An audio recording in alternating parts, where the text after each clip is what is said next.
नमस्कार दोस्तों अगर मैं आपसे पूछूं कि दुनिया का सबसे ज़रूरी प्रोडक्ट कौन सा है तो आप में से कुछ लोग बोलेंगे मोबाइल, कार या कंप्यूटर। बट ऐसा नहीं है दोस्तों। दरअसल दोस्तों, दुनिया की पूरी ट्रेड जिस पर चलती है, यानी कि पूरी ट्रेड व्यवस्था जिस पर चलती है, वो है एक साधारण सा स्टील शिपिंग कंटेनर। आपके फ़ोन से लेकर टीवी, कपड़े, मशीन और यहाँ तक कि कार के पार्ट्स भी इन्हीं कंटेनरों के ज़रिए भारत पहुँचते हैं। मतलब ये कंटेनर इतने इंपॉर्टेंट हो जाते हैं कि सारा सामान इन्हीं पे डिपेंड करता है। लेकिन यहाँ पर हैरान कर देने वाली बात पता क्या है? वो ये है कि भारत जैसे एक बड़े व्यापारिक देश के पास अपना कंटेनर इंडस्ट्री है ही नहीं।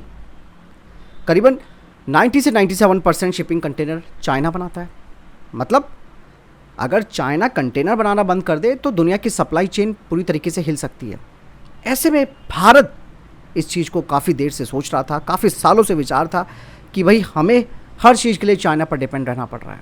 इवन दोस्तों, मैं आपको वो कुछ एग्जांपल देना चाहूँगा कि भारत को भी अपने एक्सपोर्ट और इंपोर्ट के लिए चाइना से कंटेनर खरीदने पड़ते थे। लेकिन उसके बाद आता है कोविड का सेशन। जब आपने देखा होगा, कोविड के दौरान कंटेनरों की मांग लगातार बढ़ने लग गई। जहाँ कंटेनर चाहिए थे वहाँ मौजूद ही नहीं थे, और इवन जहाँ कंटेनर पहुँचाने थे वहाँ नहीं पहुँच पाए क्योंकि कंटेनर की भारी कमी थी। जहाज़ बंदरगाहों पर फंस गए, फ्रेट चार्ज कई गुना बढ़ गया। इवन भारतीय एक्सपोर्टर्स को महीनों का इंतज़ार करना पड़ा। तभी भारत को ये बात समझ में आ गई कि सिर्फ मोबाइल चिप या फिर हथियार ही नहीं, बल्कि एक साधारण सा कंटेनर भी राष्ट्रीय सुरक्षा का हिस्सा बन सकता है। फिर यहीं से शुरू होती है भारत की नई सोच। सरकार ने कंटेनर मैन्युफैक्चरिंग को स्ट्रैटेजिक उद्योग मान लिया। आपको मैं बता दूं कि इसी साल के बजट में 10,000 करोड़ रुपए की कंटेनर मैन्युफैक्चरिंग प्रोडक्शन स्कीम का ऐलान किया गया है। मकसद साफ है, भारत में कंटेनर बनेगा, नई फैक्ट्रियां लगाएंगे इसके लिए बाकायदा, और नई टेक्नोलॉजी इसके लिए लेके आएंगे, जिससे कि हज़ारों लोगों को रोजगार भी मिलेगा। इस कहानी में दोस्तों एक ज़बरदस्त ट्विस्ट तब आता है जब दुनिया की सबसे बड़ी शिपिंग कंपनियों में से एक मर्सेक ने भारत पर भरोसा जताया। उत्तर प्रदेश के दादरी में भारत का पहला ग्लोबल स्टैंडर्ड वाला जो EXIM कंटेनर है वो तैयार किया गया। सिर्फ इतना ही नहीं दोस्तों, मर्सेक ने इसके बाद 1000 नए कंटेनरों का ऑर्डर भी दिया है। यानी कि दुनिया ने पहली बार माना कि भारत अब सिर्फ कंटेनर का इस्तेमाल नहीं करेगा, बल्कि उन्हें बनाएगा भी और उन्हें बेचेगा भी। अब ऐसे में सवाल आता है कि क्या भारत चाइना जैसे देश को टक्कर दे पाएगा? क्योंकि दोस्तों असली चैलेंज तो यहीं से शुरू होता है। आज भी भारत में बना कंटेनर चाइना के मुकाबले 700 से 1000 डॉलर तक महंगा पड़ता है।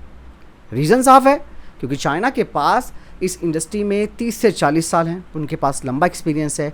इवन चाइना के पास एक बड़ा ऑटोमेटेड फैक्ट्रियां हैं, मजबूत सप्लाई चेन है और बड़े पैमाने पर प्रोडक्शन करने की क्षमता है।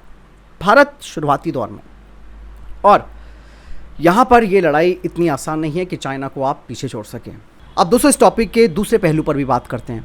भारत सरकार ने शुरुआत कर दी जो कि काफ़ी अच्छी है, लेकिन दोस्तों केवल सब्सिडी देकर ये उद्योग खड़ा नहीं हो पाएगा, क्योंकि अगर स्टील महंगा हुआ, बिजली और लॉजिस्टिक की लागत ज़्यादा रहेगी, और फैक्ट्रियों में अगर ऑटोमेशन नहीं बढ़ेगा तो भारतीय कंटेनर ग्लोबल मार्केट में कॉम्पिटिट नहीं कर पाएंगे। दूसरी बात दोस्तों यहाँ पर यह है कि भारत को सिर्फ घरेलू ज़रूरतों तक सीमित नहीं रहना चाहिए। अगर ग्लोबल शिपिंग कंपनियों से लगातार बड़े ऑर्डर नहीं मिल रहे तो ये इंडस्ट्री जो है वो भी कई दूसरी योजनाओं की तरह स्लो पड़ सकती है। यानी कि असली जो टेस्ट है वो अभी बाकी है।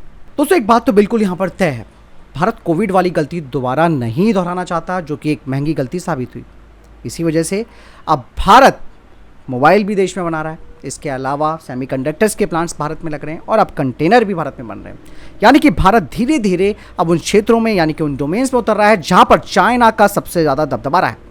अब यहाँ पर सवाल ये आता है कि क्या भारत आने वाले वर्षों में चाइना की कंटेनर मोनोपोली को चैलेंज दे पाएगा, या फिर ये एक अच्छी शुरुआत हो सकती है और अच्छी शुरुआत बनकर ये रह जाएगा। प्रॉब्लम बहुत सारी चीज़ें हैं, लेकिन सबसे बड़ी बात दोस्तों ये है कि भारत ने शुरुआत कर दी है, और शुरुआत का मतलब ये नहीं है कि उस पर काम नहीं होगा। परियोजनाएं दोस्तों इम्प्लीमेंट तभी उस पर किया जाता है जब पता रहता है कि इसका भविष्य काफ़ी ज़रूरी है और ये चीज़ हमारे पास होना ज़रूरी है। सेम दोस्तों इसी चीज़ों पर अब भारत आगे काम कर रहा है।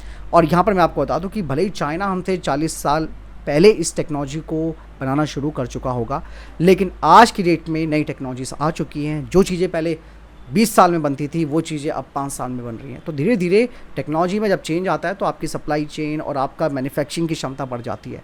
टाइम लगेगा, रातों रात हम चाइना को ओवरटेक तो नहीं कर पाएंगे, लेकिन अगर शुरुआत अगर आपने कर ली है तो आप डेफिनेटली उस मुकाम को आप हासिल कर सकते हैं जिसके लिए आपने प्रोजेक्ट शुरू किया है। क्योंकि मैंने कहा ना कि कोविड वाली गलती भारत दोबारा नहीं दोहराना चाहता, जो काफ़ी कॉस्टली हमें पड़ गई थी। हमारे पास मतलब ऑप्शन ही नहीं था कि भाई हम कैसे सामान भेजें, कैसे लेकर के आएँ। पूरा जो फ्रेट चार्ज था वो लगातार बढ़ने लग गया था, तो नुकसान ही नुकसान हो रहा था। तो बेस्ट ऑप्शन अब यही है कि अपने देश में ही चीज़ों को बनाया जाए, और भी भारत की जो प्राइवेट सेक्टर की कंपनियां वो भी इस क्षेत्र में आएंगी। आप देखिएगा कि केवल एक ही प्लांट में ये काम नहीं होगा, मल्टीपल प्लांट्स इस चीज़ों को करेंगे। और ग्लोबल अगर आप बात करें प्राइसिंग को लेकर कि भाई हमारे कंटेनर महंगे पड़ रहे हैं, $1000 ऊपर पड़ रहा है, तो चीज़ें धीरे धीरे लेवल पर आएंगी। फिलहाल इस पूरे सिनेरियो पर आपको क्या लगता है, कमेंट सेक्शन में अपनी राय जरूर दीजिएगा। मिलता हूं नए वीडियो के साथ। नमस्कार, जय हिंद, वंदे मातरम।